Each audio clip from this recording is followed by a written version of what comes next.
Welcome to the studio here at Itron Utility Week 2019. We're talking innovation with Itron. Welcome, Roberto. Thank you. Big corporations sometimes have a reputation for being slow on innovation, but that's not the case here. Tell us a little about your lab. Yeah, that's true. I mean, there is this reputation. I think, especially in this industry where people think that things move slowly, it's not like, the internet or social media. However, disruption happens everywhere.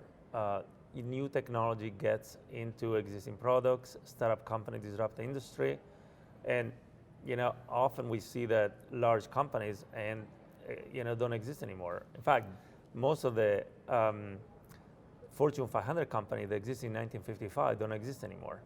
And so there's definitely this turnaround with new entrants. And so I think Itron really believes as a company that innovation is important. And so we formed this lab where our focus really is just to innovate. And there are people that think about this 24/7. And I want to make it more specific than just innovation in general. So it's really about creating new businesses in emerging markets and new markets. And so it's structured with very much like a startup incubator would be. We have a number of projects. There is an entrepreneur running each project. And those projects are actually our business development projects. So the job is to create a business. It's not to develop a technology or a product and then go look for the business.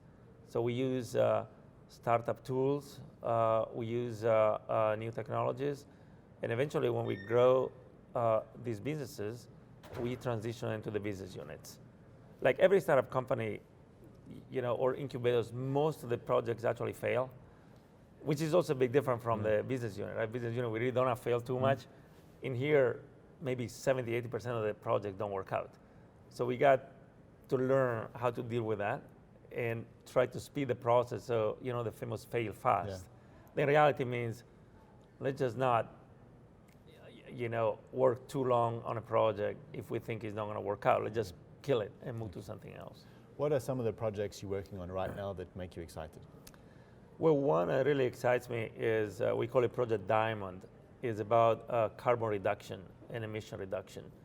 And so the big purpose is to play in the carbon trading market and to reduce carbon emission. In the short term, we identify business opportunity where we have a variation of demand response, where people actually are motivated to participate not because they get a few dollars at the end of the year, but because they want to be green. And so by doing that, we let them use energy when it's more green, when it's generated by renewables.